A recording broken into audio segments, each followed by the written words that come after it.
There are literally thousands upon thousands upon thousands of dollars worth of anime figures and dolls in this building.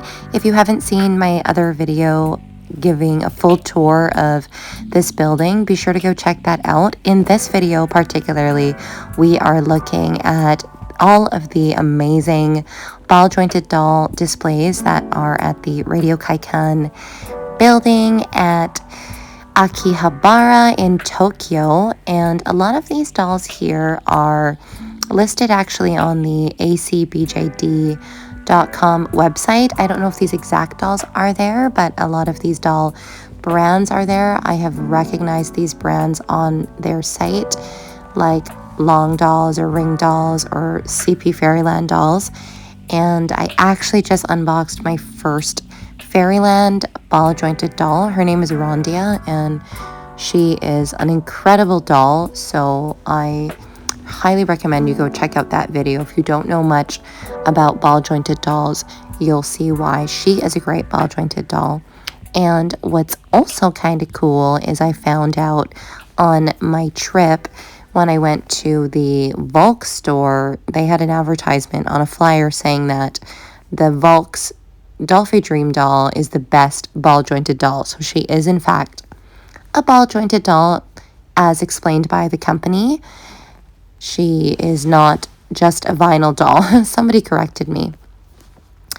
This brand, Doll Chateau, has some of the most interesting dolls I've ever seen, and they're all like centaur type, half animal, half human dolls. And then they also had a really great selection of male ball jointed dolls, all different scales from 1/12 all the way to, I think, half a scale. There's a doll in this cabinet that looks like it could be 120 centimeters tall.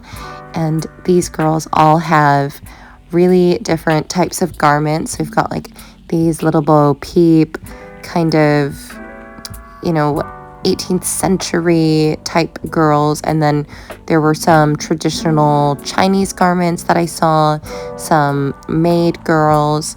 This looks like they're what's that word, aristocratic boyfriends. Well, he looks kind of like he's rocking some fall British fashion.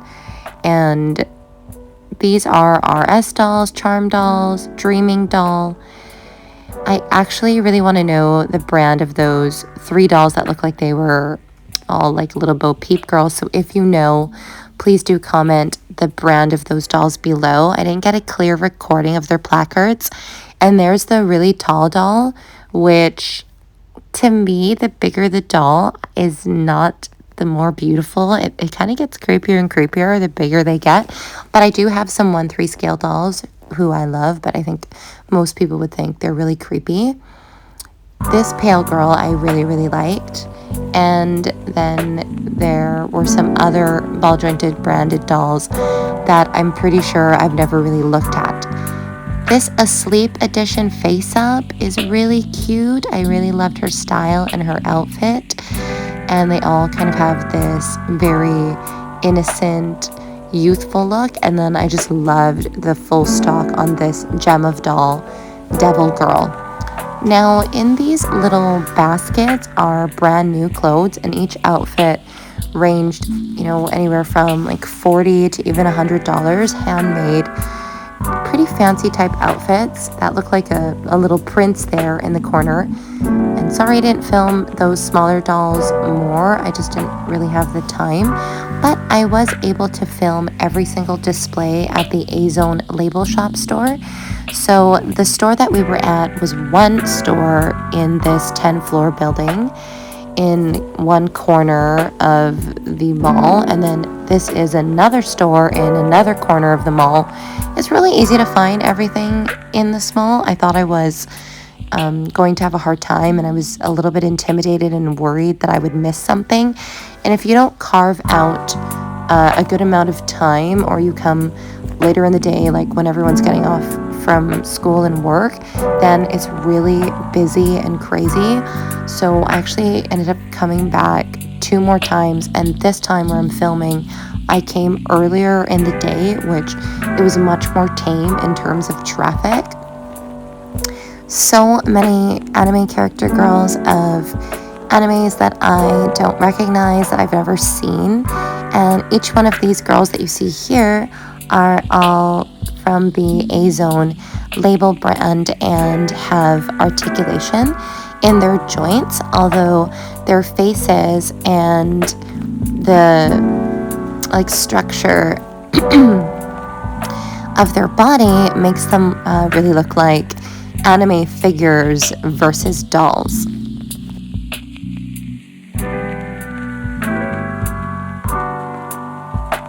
So Azone is a company which has various sized dolls, and all of their dolls are anime dolls. In this store as well, oh goodness, these girls are so cute.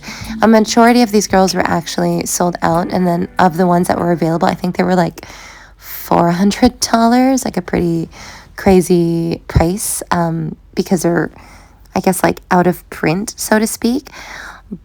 Maybe they were less than that. Maybe I was understanding the conversion wrong.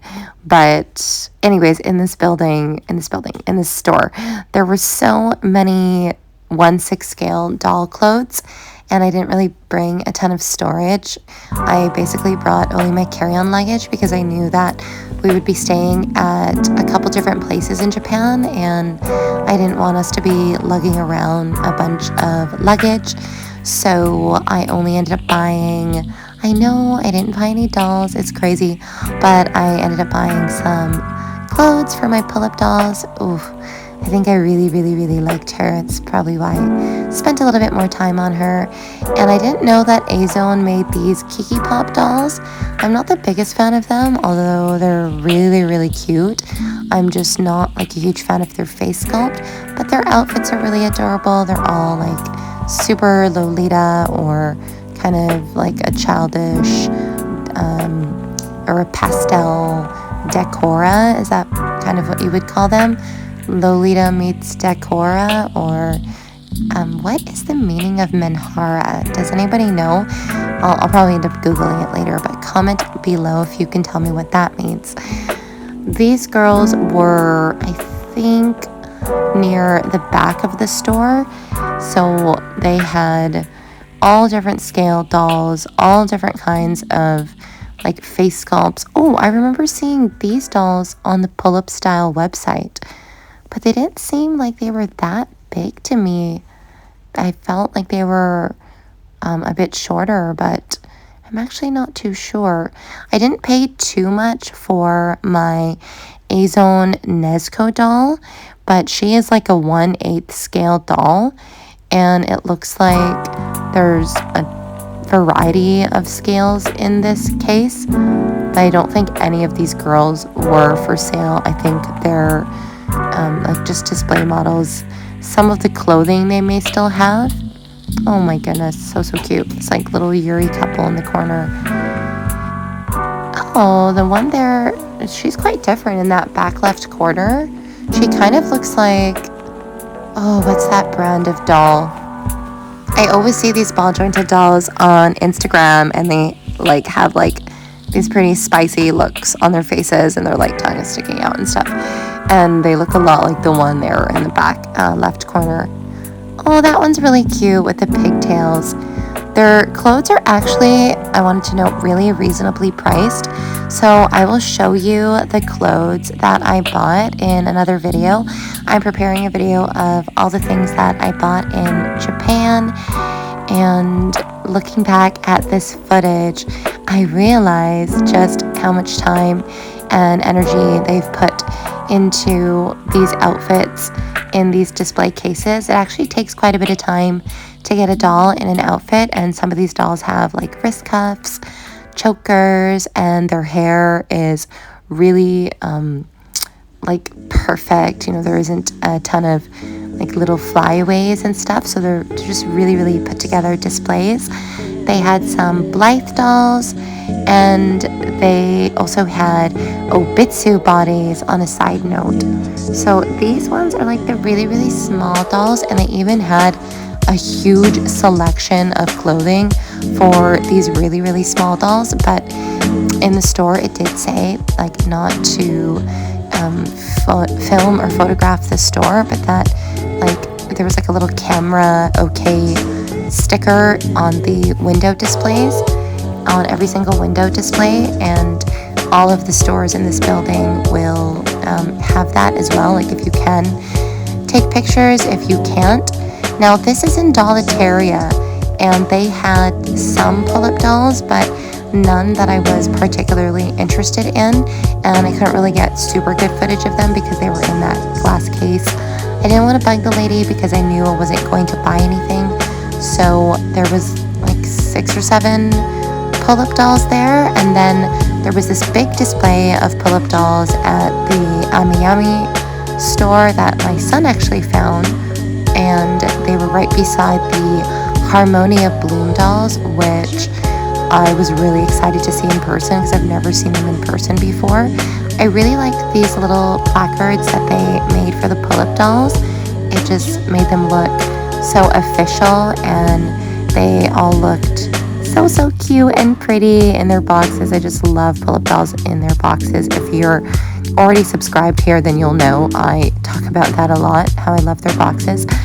The Harmonia Bloom dolls are so cute. They're like somewhere between a Pullip doll and like a little chibi. They kind of remind me of Dal, and I wanted one so bad, but I just have too many Pullip dolls in their boxes I need to unbox, and discipline and moderation and organization is always important, I think, in collecting, because there's a really fine line between collecting and hoarding, and I don't want to be like a doll hoarder.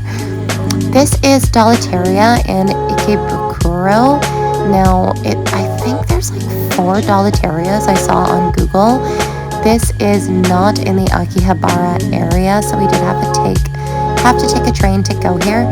But it wasn't very far from where we were staying, and they also had this gorgeous doll, an Azone doll, which was like 1,700. I think it's because she's like a more rare doll. They had the box of Momo, which was so cool because I bought Momo on Facebook Marketplace, and she had like her stock outfit and some of the packaging, but she didn't have her stock box. It was really cool to see her. And then they had this display case of MDD and Dolly Dream heads, and they had like a bunch of Dolly Dream anime dolls that were either previously owned or brand new that were like no longer available, so that was really cool. I absolutely fell in love with this head, but I didn't bite the bullet immediately, and I wanted to get some of the outfits, but again, ball jointed doll garments, like even previously owned, can be priced really high. And like they had these baskets, and I was looking at the clothing, and it was like some of them were still like in the $40, that's $55 right there, American, which is like about 70 Canadian, so it really adds up. And then they had these 4 baskets of Lika-chan dolls, and I also really wanted to get one, but I'm not a big fan of her body. She's like the Japanese Barbie and has a very similar body to Barbie. I did see a video about rebodying a Lika-chan, that was my favorite one, on an Azone body, but again, it's just another doll project that would get pretty far behind in queue, so I've got to finish up my doll projects that I have, and then I can start a Lika-chan doll project. I know I'll be back to Japan sooner than later, so I wasn't too sad that I didn't grab any Lika-chan dolls or doll outfits, but now I know where they have a great selection of previously owned ones. And then this Dollyteria store in particular had the most Pullip dolls to shop through, and they had lots of Pullip dolls that are no longer in stock, like this Anthe doll, and they were all priced accordingly as per their availability and like their scalper price online or even their price on Mercari. They also had a bunch of dolls that you can easily just buy at the JP Groove website. And so it was really cool to just see some of these boxes, because some of the boxes were older, and then just some dolls that, you know, I would have never seen in person really anywhere else. It's like a whole shelf of Pullip dolls. Seeing this original Merle was really cool. And then they had like a whole case of different sized Blythe dolls. They had some Disney Pullip dolls, and they also had he's coming up here. They had Namu. I remember they had Namu. So this is Fanatica, so it's really, really cool to see her. I know that the Regeneration dolls are pretty popular, and it was really cute to see this Hatsune Miku doll. I really, really liked her outfit, but for the face up, I already have a Hatsune Miku doll. Then they had a bunch of other Japanese or Asian doll brands that I didn't recognize. Some more rare Leica dolls in these cabinets.